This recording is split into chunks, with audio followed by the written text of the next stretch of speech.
Cara, Samuel é bem falado, né, cara?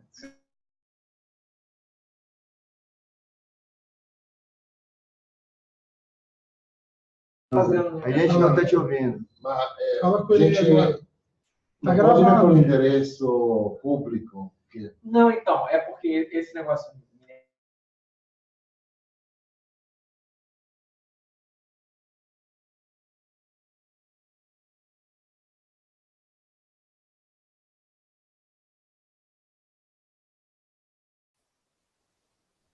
Bom, eu não lembro o que eu estava falando.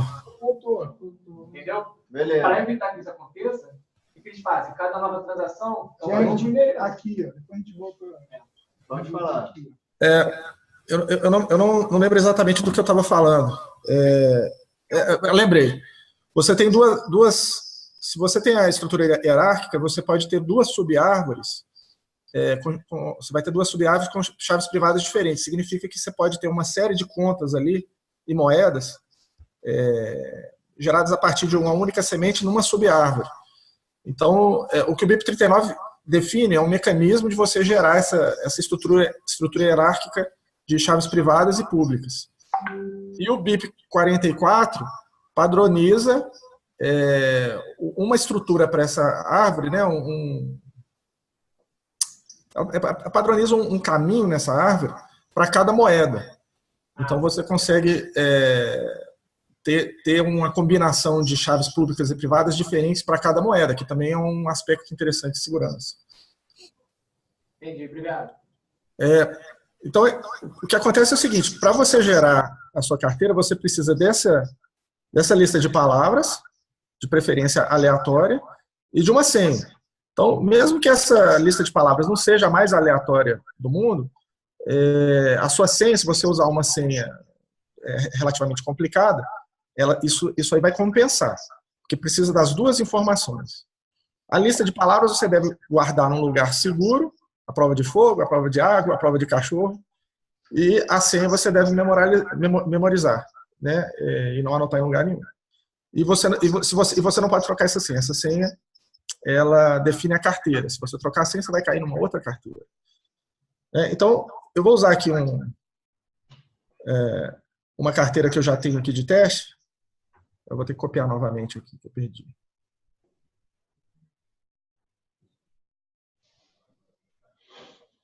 Tem 2FA essa carteira aí? Não tem 2FA, porque ela não tem um servidor, né? O 2FA, não sei se faria sentido numa carteira sem servidor.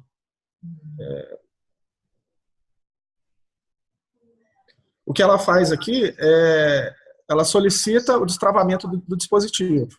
O Android ele tem uma área dele aqui, que é o Key Store, onde ele armazena chaves do sistema.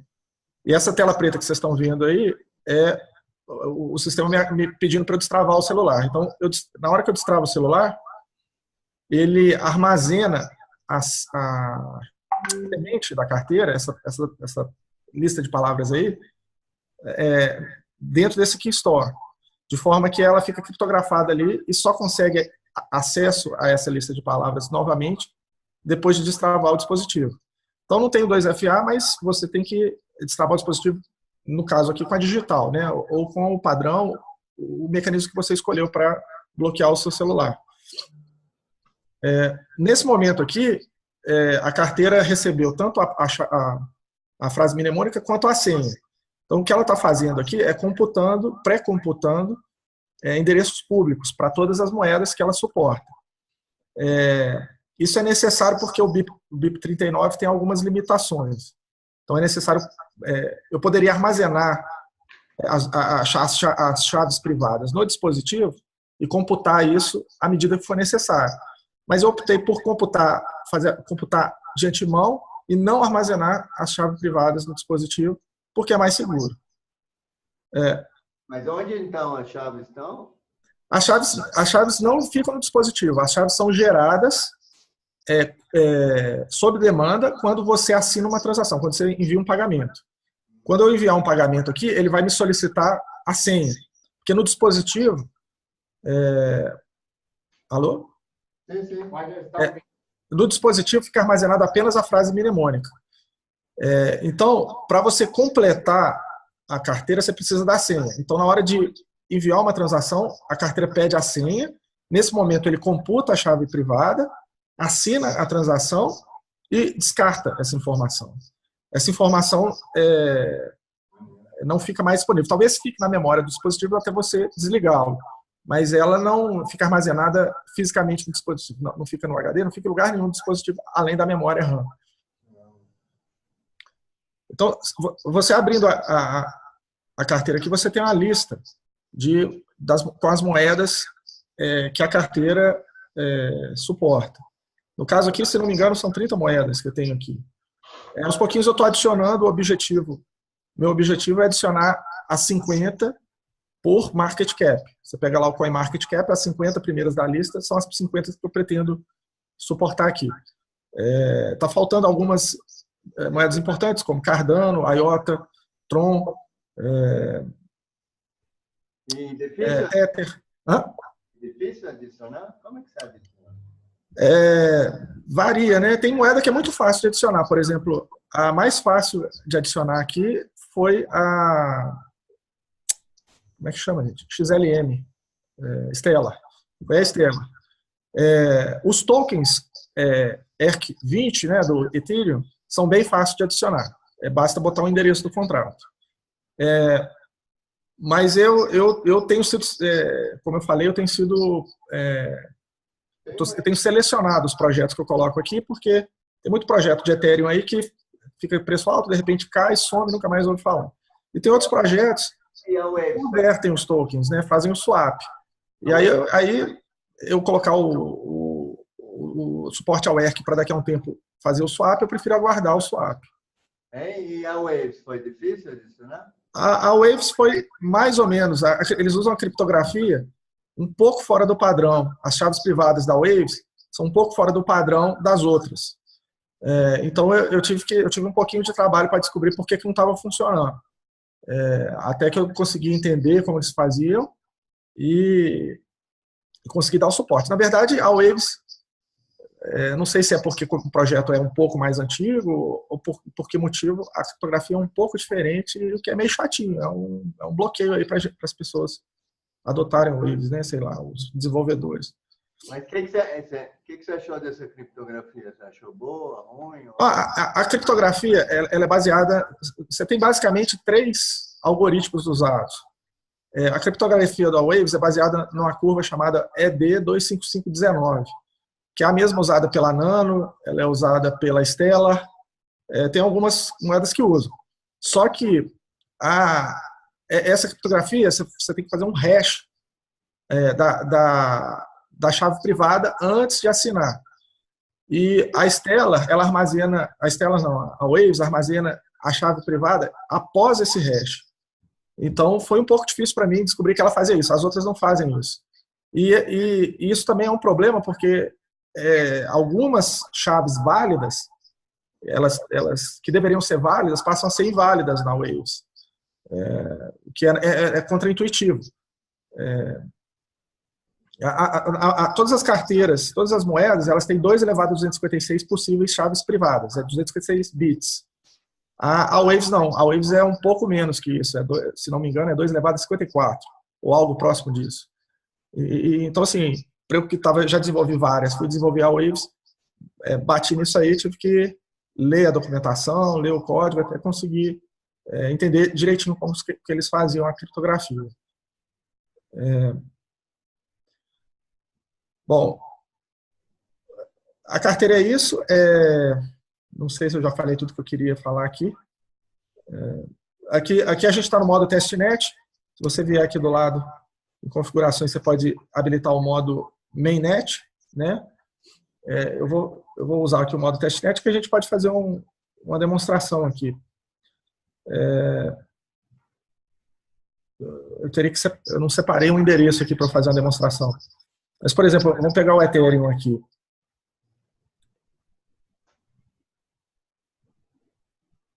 Deixa eu ver se eu acho um endereço de Ethereum aqui fácil para eu capturar.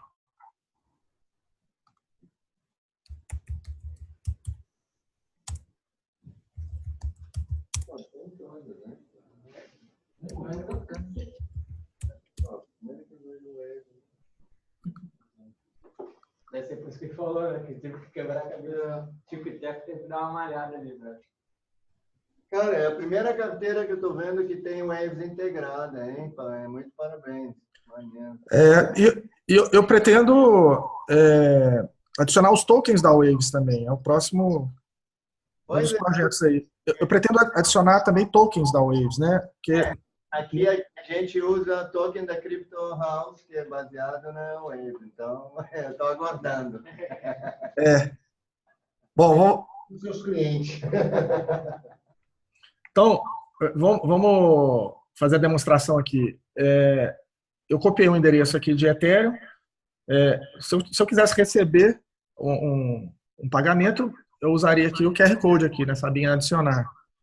A outra coisa que eu esqueci de falar, essa carteira ela é um MVP. Ela é o mínimo que eu consegui fazer para ela funcionar do ponto de vista de interface do usuário. Tem que ser melhorado isso aí para ficar mais amigável, né? Então, se eu quiser fazer um pagamento, eu vou colar o endereço. Opa! Ué, será que não capturou? Deixa eu pegar de novo aqui. Aí pegou outra coisa aqui.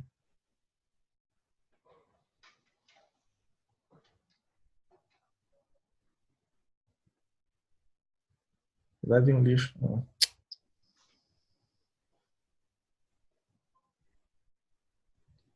Deixa eu abrir o browser aqui, a gente faz no browser.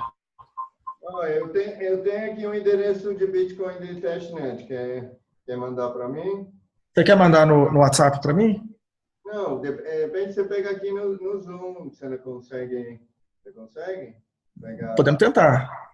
QR Code? Vamos tentar.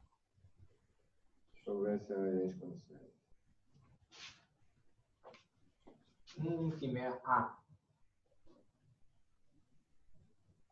Acho que não está dando resolução aí. Como é que eu não sei como é que eu faço para colocar a sua tela como a principal aqui.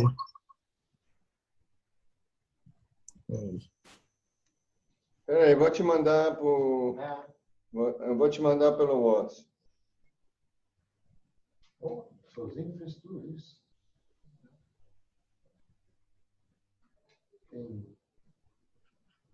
Tem Edu, vários. Tem uma carteira que se chama Edu, lá na Suíça. Arrecadou quase. Então vamos lá. Eu colo o endereço aqui, né? Vou transferir para você aí. Vou te transferir 1 centavo de ETL. Aqui embaixo ele calcula a taxa da rede. Mas fala, endereço de Bitcoin. Esse é Bitcoin. É Bitcoin. Então vamos para o Bitcoin aqui. Pode botar 3 Bitcoin. Então vamos lá. Colei o endereço. Verdade, não tem o 0x no começo. Vou te mandar um Bitcoin, então. Opa! Ou melhor, eu vou deduzir a taxa da rede aqui. Não, vamos mandar um Bitcoin, não consigo. Vamos. Todo mundo vai na churrascaria. Eu quero também. Todo mundo quer agora. Na testnet eu mando, é de boa. Então, aqui, ó, eu preencho lá o endereço, preencho o valor e dou enviar pagamentos. Nesse momento ele pede a senha, como eu falei com vocês. E nesse momento ele vai juntar a frase mnemônica com a senha para gerar a chave privada, assinar e descartar tudo. Assim que eu entrar com a senha aqui, ele vai me pedir para destravar o dispositivo para obter a frase mnemônica. Então a tela aí vai ficar preta. Tá vendo? Eu estou destravando o dispositivo, aí ele está assinando, ele está fazendo isso que eu falei. Vai juntar a frase mnemônica com a senha, calcular a chave privada e transmitir para a rede. Aí agora ele está transmitindo. Nesse momento aí, você pensa em, ao invés da pessoa digitar uma senha, colocar digital também? Então, a pessoa tem que colocar digital para destravar a frase mnemônica.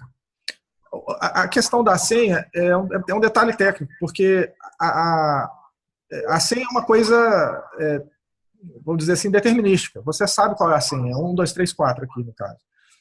No caso da digital, você precisa de alguma forma mapear a sua digital em um número único, que sempre retorne aquele número. E eu acredito que não é assim que funciona o dispositivo de digital, o mecanismo de reconhecimento digital do Android, ou de outros dispositivos. O que ele usa é uma coisa aproximada, ele faz um match ali mais ou menos, bateu mais ou menos, ele deixa passar ou não. Então, e para a carteira você precisa de um número exato. Então, eu não sei se é possível, talvez seja possível, mas não é de imediato essa conexão entre a digital e a senha, né? Então, assim, dei a solução mais simples aqui, que é abrir a janelinha e pedir a senha do cara.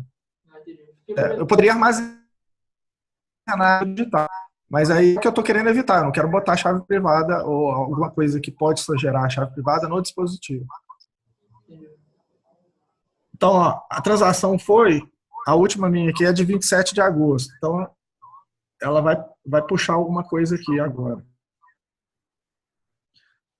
A de Bitcoin demora um pouco mais para confirmar. Então pode ser que não apareça aqui de imediato. Ela já apareceu, tá vendo aí? Já. Uma coisa interessante aqui é o seguinte. O valor da transação aqui está correto. Foi 1 mais a taxa da rede de 614. Eu tinha 8 bitcoins. Você pode observar que o meu saldo ali diminuiu para 6,7. Ou seja, sumiu 1,3, né? Foi mais do que eu saquei. Isso é porque é o seguinte, o Bitcoin, ele tem um conceito lá de UTXO, né, que é Unspent Transaction Output. Então, quando você faz um saque, mesmo que seja de um valor menor, ele pega tudo que estava no endereço, ou que estava nesse Transaction Output, ele retira, calcula o troco e deposita de novo. Então, por isso que meu saldo, enquanto essa transação está pendente, ele fica menor do que o meu saldo atual. Eu não dei uma solução para isso. Mas assim que essa transação aqui confirmar, o saldo volta a ser o saldo correto, que deve ser 6,99 alguma coisa. E aqui você clicando na transação, ele abre a transação lá no blockchain.info. Então, isso que eu tô falando você deve conseguir observar aqui, deixa eu ver. E vem cá, e o custo... Tá vendo aí, tem um endereço de troco. Tá vendo? O troco lá é 0,27 Bitcoin, que é mais ou menos o que está faltando, exatamente o que está faltando. E a quantidade, o custo de transação, você escolhe algum custo, você pega a média? No momento eu estou usando a própria API do nodo do Bitcoin para estimar a transação. Esse valor da taxa da rede. A ideia é ser customizável, mas nessa versão aqui, por enquanto, não é. Uma coisa, eu não entendi aqui esse 02 que você falou, eu não entendi por que ele acontece. É porque é o seguinte, o Bitcoin ele não carrega um saldo. Toda vez que você transfere algum valor para um endereço, ele gera uma saída. Como é que eu posso explicar isso? Eu acho que aqui fica fácil. Ó. Aqui na transação, você está vendo que tem dois recebedores da transação. Cada um desses destinatários da transação é uma saída da transação. Então, se eu quero mandar um Bitcoin mais a taxa da rede, eu peguei uma única transação anterior, que foi essa daqui, ó, da esquerda. Só que o saldo dessa transação era maior do que eu queria transferir. Então, o que acontece? Eu vou ter que gastar esse saldo todo, porque você não consegue gastar parte dele. A parte que eu quero enviar, eu mando para o endereço do destinatário, e a parte que sobrou, o troco, eu mando para um outro endereço meu também. Então, aqui no caso dessa transação, eu tinha 1,20 alguma coisa nessa saída aqui, que foi utilizada. Então, eu mandei para o endereço do IOAS, e o que sobrou, eu estou mandando de volta para esse outro endereço aqui, que é da própria carteira. Só que, nesse processo, enquanto a transação está sendo confirmada, o que parece é que você gastou 1,3 bitcoins e ainda quando você queria gastar 1. Mas isso é porque ainda não entrou o troco na sua carteira, enquanto a transação permanece em confirmação. Eu consegui explicar? Eu entendi. Isso aí, mas você teria como disfarçar, que talvez pode causar ansiedade nas pessoas?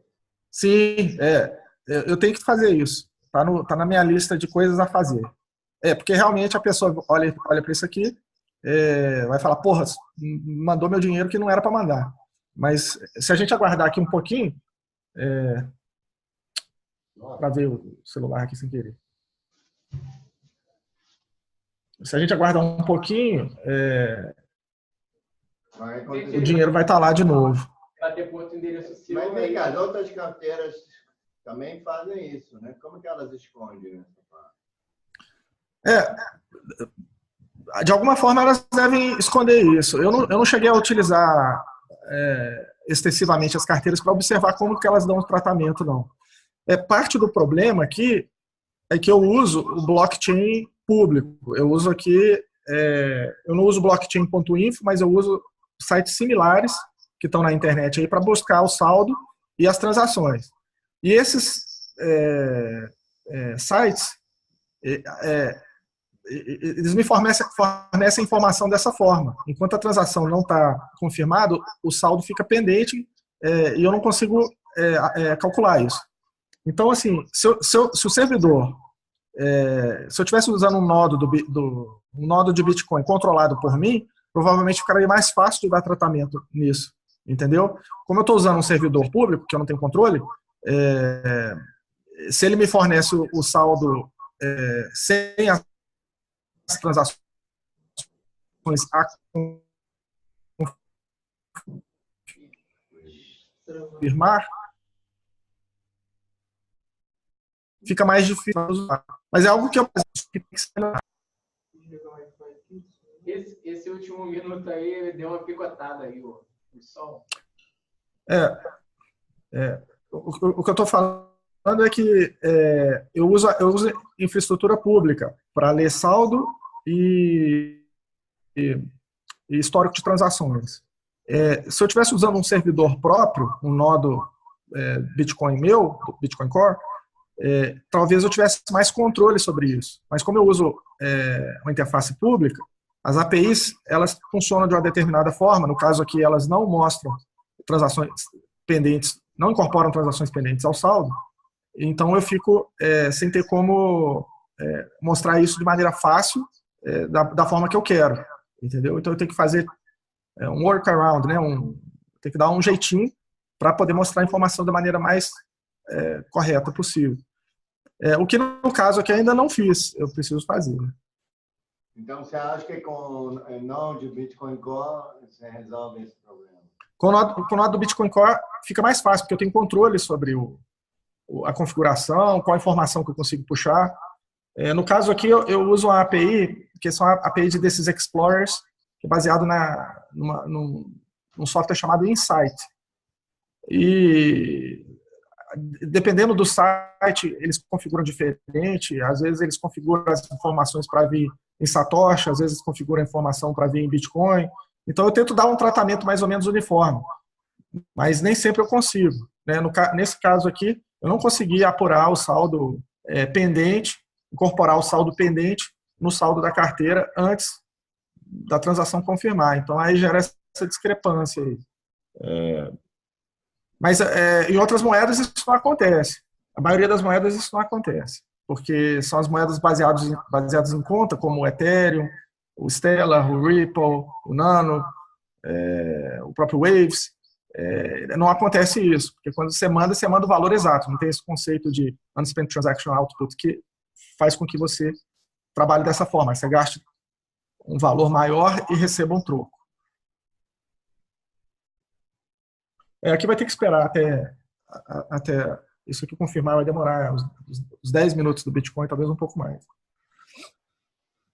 Não, beleza, mas está claro. Já deu para entender. A carteira é basicamente isso. o meu objetivo com essa carteira nunca foi fazer um produto comercial, alguma coisa desse tipo. Era fazer uma carteira para mim, que eu tenho confiança, que eu poderia usar com tranquilidade, aprender a tecnologia, e eu estou disponibilizando para a comunidade. Seria muito legal se as pessoas começassem a adotar. E eu vou melhorar a carteira a partir do momento que as pessoas estão usando, né? Então, assim, é um problema de feedback, né? De ovo da galinha. Quanto mais gente estiver usando, mais motivação eu vou ter para melhorar a carteira, que vai me atrair mais gente para usar, né? Então, mas o diferencial não tem uma carteira com essa seleção de moedas funcionando para Android, sem que você crie conta, com essas propriedades que eu falei. Então, esse é um diferencial da Cash. Talvez no futuro aí vão aparecer outras, né? Mas no momento eu não tenho conhecimento. E a dificuldade, como que está o esforço para customizar ela, botar um logo? Se você quer usar um token RC ou alguma moeda dessas aqui, alterar logo, cores e, por exemplo, usar uma única moeda, é relativamente simples. É um trabalho de 2, 3 horas. É basicamente cortar código e customizar a cor, essas coisas. Para melhorar, para fazer uma carteira com aspecto mais profissional, usabilidade melhor, aí é um trabalho maior. E o código também recomendado? Como que está? O código eu tentei fazer de maneira mais simples. Tem algumas coisas que precisam melhorar, sempre tem, né? Mas ele está bem modular. Toda a parte de criptografia e assinatura, toda a parte que depende do blockchain tá numa biblioteca separada. Inclusive, ela pode ser usada para outros projetos. Em Java, né? Ela é uma biblioteca Java pura. Então, outros projetos Java podem incorporá-la. Já a parte de interface, comunicação com os Explorers, isso já é dependente do Android, mas também está modularzinho lá. Eu tenho lá uma abstração das moedas, dos serviços. Basta, se você quer estender a carteira, basta você estender as classes corretas lá. Existe uma interface padronizada. Basicamente, as operações que eu recolho do blockchain são numeração do bloco atual, saldo de um endereço, histórico de transações de um endereço, envio de uma transação na rede, um broadcast da transação na rede, e lista de UTXOs, né, que são esses Unspent Transaction Outputs da moeda, se ela tiver isso. Então, com essas 5 ou 6 chamadas, se você implementar isso para a moeda, ela está praticamente tudo que você precisa fazer para incorporar uma nova moeda na Cash, do ponto de vista de API. Do ponto de vista de assinatura, aí você tem que verificar qual algoritmo de assinatura que a moeda usa, o formato da transação, validar que a assinatura está sendo, o hash lá que é feito, que é calculado para fazer a assinatura está funcionando. Isso tudo você tem que estudar a moeda e incorporar. Mas como eu já tenho 30 moedas aqui, a chance da 31ª já usar alguma coisa que as outras já têm é grande. Então eu tenho um arquivinho lá que você faz uns tweaks nele lá, né? Fala, ele usa esse algoritmo aqui, ele usa esse formato, tal, já mata 90% do esforço de integrar uma nova moeda. À medida que quanto mais moedas eu coloco, mais fácil fica colocar mais moedas, entendeu? Uma coisa, mas está usando o mesmo sistema da Coinome? O que você chama de sistema? Aqui não tem nada da Coinome. Eu tenho familiaridade com a Coinome, mas eu não uso nada da Coinome. Eu desenvolvi o sistema do zero, escrevi a biblioteca de criptografia de assinatura do zero, eu escrevi o aplicativo do zero. Então, eu não usei nada. Agora, se você chama de sistema a forma de funcionar, talvez.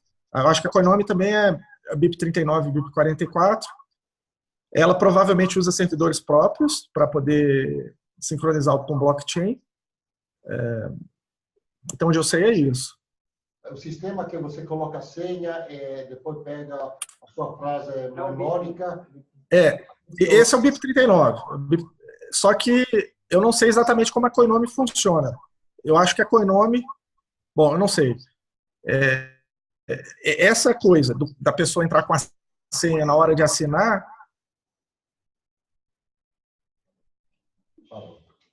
Senha do BIP39. Muitas carteiras usam um PIN, você cadastra um PIN, e quando você entra com o PIN, ele processa a transação. Só que isso significa que a senha do BIP39 está armazenada no dispositivo. Né? Então, talvez seja uma diferença. Porque é o que eu falei no começo. Para você calcular endereços, você precisa da senha. Então, muitas carteiras vão calcular o endereço na hora que precisa e armazenar a senha, né? As informações privadas armazenam no dispositivo. O que eu fiz foi o seguinte: na hora que você inicializa a carteira, ela calcula todos os endereços de antemão, por isso que demora um pouco ali. E depois disso, cálculo de endereço não é necessário chave privada. Então, ele só pede a senha mesmo na hora de enviar a transação. Entendeu? Não sei se eu expliquei de maneira didática. Rodrigo, tá ouvindo? Pode falar. Beleza. Seguinte, cara, como é uma carteira open source, né? Para usufruto comum, essas coisas todas, e eu não sei se o Ávio falou para você, mas tá ligado à dinâmica de uma proposta de valor de uma estação experimental, onde as pessoas estão criando infras e superestruturas tecnológicas para usufruto comum, ou seja, não parte de o ponto de partida não é particular, individual, né? Ou seja, para uso próprio, vamos dizer assim. Então, eu quero dizer para você desde já que você disponibilizando o endereço da carteira que você criou, eu acredito que dentre as pessoas que fazem parte da estação experimental vão disponibilizar recursos para você, entendeu? Ou seja, é o que a gente chama de reciprocidade, né? Assim, já que você está criando alguma coisa que é para o uso da galera, né? Nós vamos disponibilizar recursos aí, criptomonetários para você, entendeu? Isso é muito bacana. Esse é o primeiro projeto que eu resolvi fazer dessa forma. Eu desenvolvo software há 20 anos e esse é o primeiro que eu falei, vou abrir o código, vou botar um endereço de doação lá, sem esperar nada, entendeu? E eu realmente quero manter a carteira. Enquanto eu tiver tempo disponível para melhorar o projeto e ganhar usuário, eu tenho essa vontade. E, logicamente, qualquer contribuição é válida porque a gente tem custo, né, na vida. Aí é interessante pra caramba você ter chegado nesse momento, porque na dinâmica da estação, a gente abriu aquela carteirona básica no Coinbase, né? Bem basicona mesmo no Coinbase, e a gente já está começando a transferir valores entre as pessoas, entre os nós, né, da estação, entre os lugares. Aqui a gente chama isso aqui de um hub, né? Aqui o Bitcoin Embassy Rio, né, o Labex, é o que a gente chama na estação de experimenta, né, um hub, né? Já está mandando valor para todo mundo, você está distribuindo. Então você vai entrar nessa roda aí, entendeu, querido? Legal.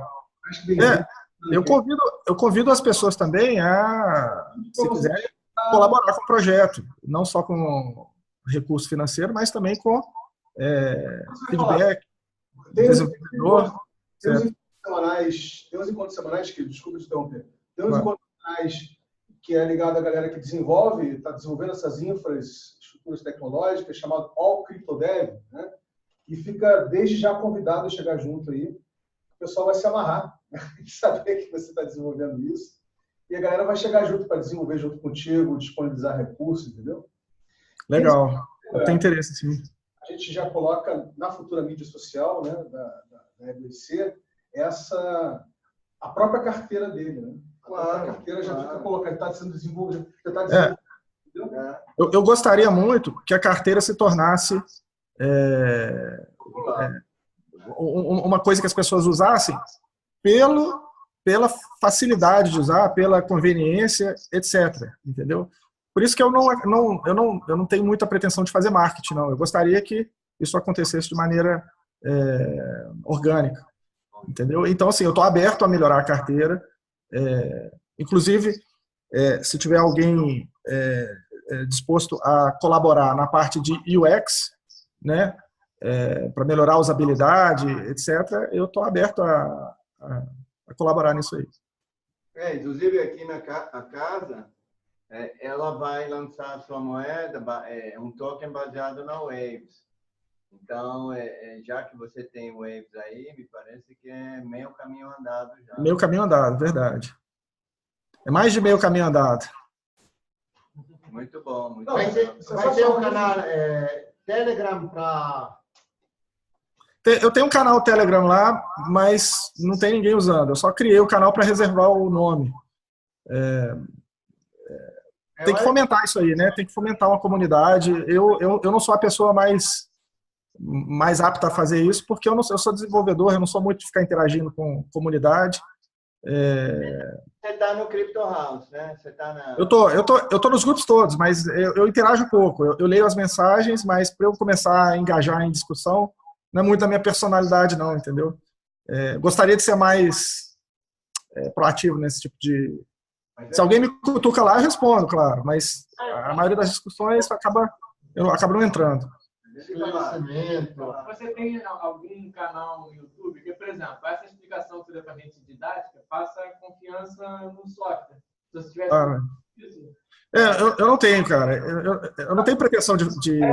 A gente está gravando aqui, a Sim, gente já vai disponibilizar. Vocês disponibilizando aí, eu vou colocar isso na minha lista de recursos para divulgar o projeto, com certeza. Muito legal. Eu fiz algumas apresentações, eu fiz uma apresentação aqui em BH e foi muito produtivo. Muitas pessoas da comunidade aqui me procuraram e tal, umas 5 pessoas pelo menos. E eu vi o Yoav postar no grupo, eu não sei, acho que foi o Crypto House mesmo, sobre o meetup anterior de vocês, que era carteiras, né? Eu falei, pô, vou dar um toque nele, não conhecia o Yoav, vou dar um toque nele para olhar minha carteira. Mas eu me sinto um pouco constrangido, porque eu sou desenvolvedor e eu estou fazendo propaganda no negócio ali que eu não quero fazer propaganda. Não tenho objetivo de ganhar dinheiro com isso. Então foi legal que o Yoav teve a mente aberta, deu uma olhada e disso aí surgiu essa apresentação aqui. Não, tem uma galera que instalou, inclusive, estavam comentando comigo, instalei a carteira, estou gostando e tal. Então, muito legal, muito legal. Agradeço demais aí pela força. E é isso. Parece completa essa carteira. Pena que não... Muito boa. Como é que é? Parece bem completa essa carteira. Dá para melhorar muito, né? Eu sou chato demais. Dá para melhorar muita coisa aí. Mas ela quebra meu galho. Eu estou fazendo o hodl, né, que eles falam. Eu estou fazendo o hodl eu não tenho muito, mas eu tenho algumas economias em criptomoeda. Estou fazendo hodl na minha carteira. Então, assim, para mim já valeu o meu objetivo. Meu objetivo era usar um negócio que eu confio. Não, e esse nosso amigo aqui, ele já testou todo. Se ele está falando... Tem gente na Europa, porque eu sou italiano, que está ganhando um monte de dinheiro lançando carteira que nem é a metade dessa aqui. Pois é. Eu não sei ganhar dinheiro, cara. Eu sou desenvolvedor, já sofri, já tive startup. A minha vocação é eu tenho que juntar com alguém que sabe ganhar dinheiro. Entendeu? Legal, legal. Muito parabéns, muito boa. Mas tem possibilidade nessa carteira colocar o exchange? Sim. Agora bom, eu não falei aqui, uma das motivações de eu fazer essa carteira, eu não sei se vocês já usaram uma plataforma chamada Uphold. Já ouviram falar da Uphold? Não. É uma plataforma que você armazena, não me engano, 30 e poucas moedas fiduciárias e umas 5 ou 6 cripto. É como se fosse um banco. Mas ela é muito bem feita, tudo funciona, o atendimento é excelente, etc. Mas é uma empresa. E, recentemente, eles congelaram minha conta lá sem motivo aparente. Eles queriam saber a origem dos meus fundos. E isso, para mim, é um tremendo problema, né? Então, assim, uma das motivações que eu tive para desenvolver o aplicativo é seguir nessa linha do Bitcoin de descentralização, cada um tem sua responsabilidade e não tem que dar satisfação para ninguém. Então, a carteira é isso, é uma forma de você armazenar seus valores e ninguém vai bloquear isso aqui, né? Não tem um banco que vai congelar, não tem um governo que vai congelar. Eu sou a favor disso. Embora tenha gente que use esse tipo de mecanismo para o mal, né? Eu acho um absurdo quem não está fazendo nada errado é passar um constrangimento. E dentro disso é que eu vou responder a pergunta. Eu poderia integrar isso aqui com uma exchange ou com Shapeshift, mas eu estou aguardando sair alguma coisa descentralizada. Conseguir integrar de maneira legal, né, com suporte a várias moedas, em alguma exchange descentralizada, ou algum mecanismo centralizado, como o Atomic Swap. Então, assim, eu não quero adotar uma solução simples, que as outras carteiras usam. Não porque eu quero complicar, mas eu gostaria de adotar uma solução que no momento é complicada, que é fazer a exchange de moeda de maneira descentralizada. Eu acho que no futuro vai ficar mais fácil e eu vou poder incorporar isso de maneira mais satisfatória na carteira. Você já viu, Rodrigo, aquela solução da Atomic Swap da Decred? Sim, sim. Eu já estudei isso. Eu tenho código que funciona para isso. Mas não é toda moeda que você consegue fazer isso. Por exemplo, não é trivial fazer isso com Ethereum. Por exemplo, Bitcoin e Ethereum. Você vai ter que ter um smart contract no Ethereum para poder replicar o que acontece no Bitcoin. As moedas derivadas do Bitcoin é mais fácil. Então, Bitcoin, Doge, Decred, Dash, Zcash, com todas essas dá para fazer. Já existe a Atomic Wallet? Já tem a Atomic Wallet. Então, já estão fazendo isso, né? E vai sair a Lightning aí, que também eu acredito que vai facilitar esse tipo de operação. Porque o Lightning tem um Submarine Swaps, que aí já, usando o Lightning para fazer os swaps, já está rodando com Ethereum. Já vi que conseguiu. O Atomic Swap da Decred, ele é bem chatinho, o sistema é bem chatinho para funcionar redondo, porque não pode comer mosca. Se um dos sistemas comer mosca, ele perde os fundos, né? Então, é meio complicado eu colocar isso numa carteira que vai ficar offline de vez em quando. Eu não quero botar isso num servidor para seguir a mesma filosofia. Então, assim, não é trivial fazer o Atomic Swap da Decred aqui. Então, por enquanto, eu ainda estou avaliando, né? Essa carteira, ela tem mais ou menos, acho que não tem, deve ter dado um mês que eu lancei, talvez um pouco mais de um mês. Então, eu ainda estou avaliando. Para desenvolver do zero? Como é que é? Quanto tempo levou para fazer? Foram mais ou menos 3 meses. A maioria do trabalho foi na biblioteca de cripto, que eu falei aí, que encapsula a assinatura de transações. Mas eu já conheço criptomoedas, já conheço a tecnologia há 3 anos. Então, eu basicamente botei esforço para condensar aquilo ali numa biblioteca. Se eu tivesse que aprender, teria durado muito mais tempo, entendeu? Ótimo. Bom, muito bom. Muito bacana. Parabéns. Obrigado. Muito bom, cara. Eu acho Tem que várias empresas internacionais que estão ganhando um monte de dinheiro com isso. Pois é.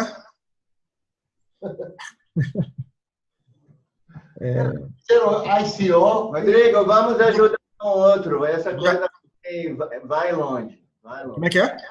Vamos ajudar um outro. Esse seu projeto vai longe.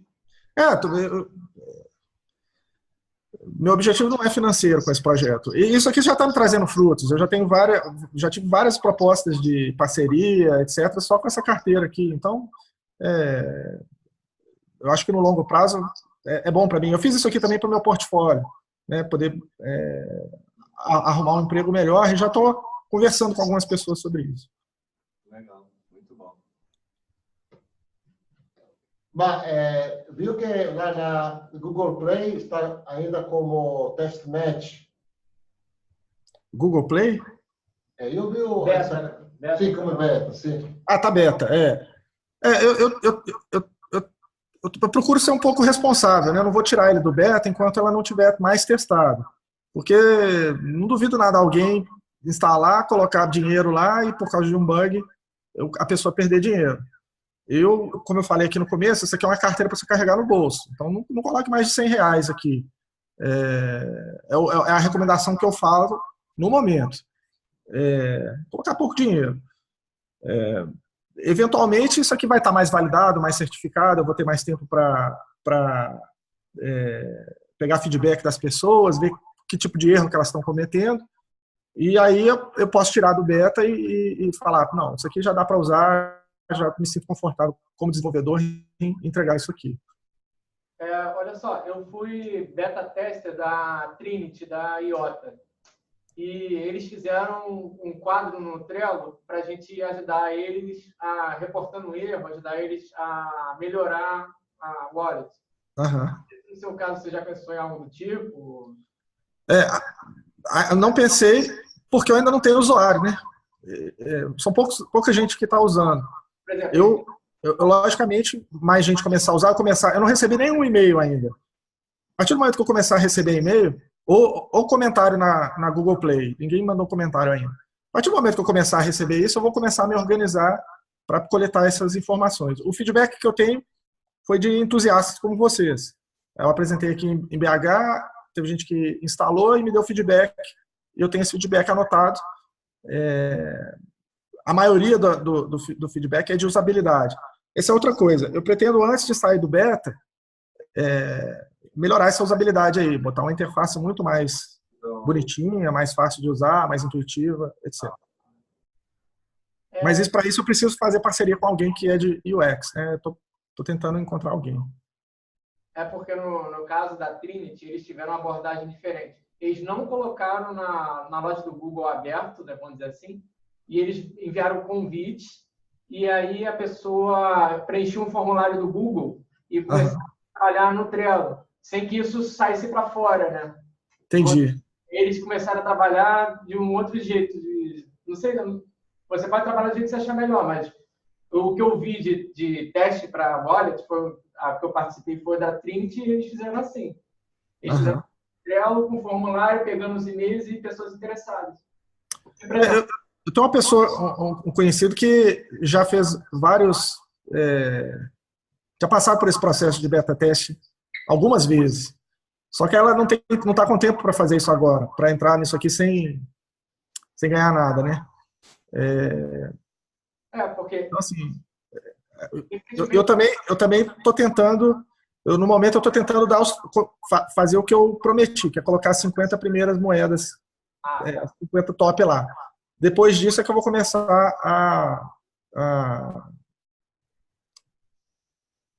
talvez tentar proporcionar isso melhor, ou fazer um beta teste, não sei.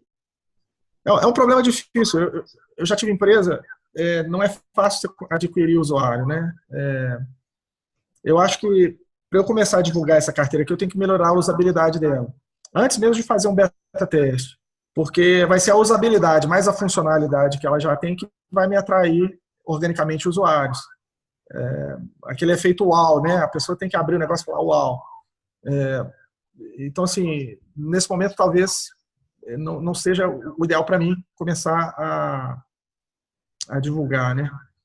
Agora, nada impede de eu fazer o beta teste. É questão de tempo mesmo e não tem quem me ajude nisso aí. Rodrigo, o que você encontra como problema na usabilidade? Conta um pouquinho para a gente. Se você pegar essas carteiras desenvolvidas por empresas, né? A carteira é bonitinha, ela funciona... Como é que fala? Ela é mais intuitivo, ela tem os botõezinhos aqui com enviar um papelzinho, né? Um aviãozinho. Esse tipo de coisa. A gente talvez, eu como cara técnico, talvez não note diferença, mas para o usuário final, essa carteira mais intuitiva, na hora que você abre ela aqui, eu tenho que explicar essa história toda que eu falei aqui no vídeo, que a frase mnemônica tem que ser armazenada num lugar seguro, que a senha você deve memorizar. Isso tudo, se você fizer uma introdução bonitinha, com gráficos e intuitiva, eu tenho que forçar o cara aqui também a gravar essa frase mnemônica em algum lugar. Se o cara esqueceu de gravar, já era. Ele não vai conseguir recuperar o dinheiro dele. Eu tenho que eu tenho que trabalhar um termo de uso de forma que o usuário fique claro para o usuário que responsabilidade que eu tenho, né? obviamente, eu não quero ter responsabilidade do cara fizer mau uso do aplicativo, ou de algum bug enquanto ele está em beta, né? Então, todas essas coisas têm que ser trabalhadas, né? Quer dizer, e isso, para mim, isso eu considero parte da usabilidade. Você tem um termo de uso claro, que o cara pode olhar. Talvez a maioria das pessoas não dê valor para isso, mas eu, por exemplo, dou. Então... É porque recentemente eu tive um evento com umas 120 pessoas. Se tiver futuramente evento como esse, eu tinha a ideia de divulgar. E aí, usuários para ter fonte, né? Vocês falaram mais cedo aí de fazer um SEO, né? Eu já pensei nisso também, não é uma coisa que eu descarto, mas você dá alguns tokens da Casio para quem instalar a carteira. Dessa forma, talvez mais pessoas vão instalar e, eventualmente, vão começar a trocar esses tokens. Vai ter algum valor, não sei como que seria o modelo. Mas, no momento, eu estou querendo deixar a carteira simples, não complicar muito a minha vida, não. E talvez ser guiado mais por... como é que fala? Por fato, né? Na hora que surgir uma demanda forte, eu vou e implemento ela, né? Porque eu criar um SEO aqui agora, eu não pretendo transformar isso aqui na minha vida. Isso aqui é um projeto paralelo. E se eu fizer um SEO, eu vou ter que contratar um designer, vou ter que pegar o dinheiro que eu recolhi do SEO e investir, e transformar isso aqui numa empresa. Não sei se é isso que eu quero fazer, entendeu? O ideal era seguir no modelo do Bitcoin. As pessoas que puderem colaborar, colaboram. Quem puder usar e gostar e achar legal, usa. E vai assim. Tem algum termo quando a pessoa baixa a carteira, para, por exemplo, se a carteira travar, você saber o que aconteceu, coisas nesse sentido? No momento eu não estou fazendo isso, não. Lá na Google Play, ele me gera um relatório bem detalhado. Quando a carteira trava, eu recebo, tem as estatísticas todas lá e tem o código de erro. A carteira está, se não me engano, na 10ª versão, 1.0.10. Eu já me lancei 10, né? E nessas 10 eu consegui filtrar alguns dos erros mais crassos, né? Sei lá. Porque tem coisa que você não consegue prever. Por exemplo, o leitor de QR Code não estava funcionando no telefone da Samsung. Aí eu peguei um telefone da Samsung, instalei, depurei e consertei o probleminha lá. Então, nessa 10ª versão que eu fiz o rollout tem uma semana, na Google Play não está dando nenhum erro do aplicativo travar do nada, né? Aquele negócio, o aplicativo fechou. Então, significa que eu consegui filtrar os principais erros aí. Lá fala que eu tenho mais ou menos 20 dispositivos sendo usados ativamente. Isso é a gente que está usando no dia a dia, né? Eu tenho 3, então, na verdade, são 17, talvez menos. Então, assim, mas vai se fazendo o que dá, né? Bem, galera, valeu mesmo, Rodrigo. Eu gostei muito, foi bem interessante aprender. Levantamos um pouco o capô do wallet, aprendemos a falar de coisa com você. Foi excelente, né, galera? Aliás, legal. A gente não apresentou a galera aqui, mas aqui é o embaixador da Web do Brasil, embaixador do Cardano do Brasil e embaixador do Bitcoin do Brasil. Então, aqui só tem embaixador. Embaixador do... Não, e tem um cara que lava aqui a roupa. Mas tá bom, você lavar a roupa da embaixada não é nada ruim, não, hein? Porque o pessoal aqui suja tudo, rapaz. Não, legal, legal. Eu espero a gente encontrar pessoalmente algum evento aí mais pra frente, né? A gente vai ter a festa aqui dia 20. Você vai ter que vir, não tem jeito. É só disponibilizar o wallet aí que eles te financiam. Disponibilizar o quê? Não, deixa aqui. Bobagem. Fala que vai te mandar o dinheiro da passagem. Se mandar o dinheiro da passagem, eu vou, hein? Eu tô brincando. Eu sou muito caseiro. Eu só viajo mesmo quando não tem jeito, quando alguém me cutuca. Tem que sair da toca para divulgar a carteira. Beleza. Valeu, Rodrigo. Obrigado, viu, gente? Tchau, tchau. Boa noite para vocês aí. Boa noite. Boa noite, cara. Prazer. Abraço. Pô, não guarda a chave, hein? É genial. Saber. Sensacional. Pô, o problema é que é dinheiro, né? São criptomoedas. Você dá alguma coisa errada. Essa guerra. Tem que ir até lá, BH, pegar o carro. Meter a porrada dele, chamar aquele cara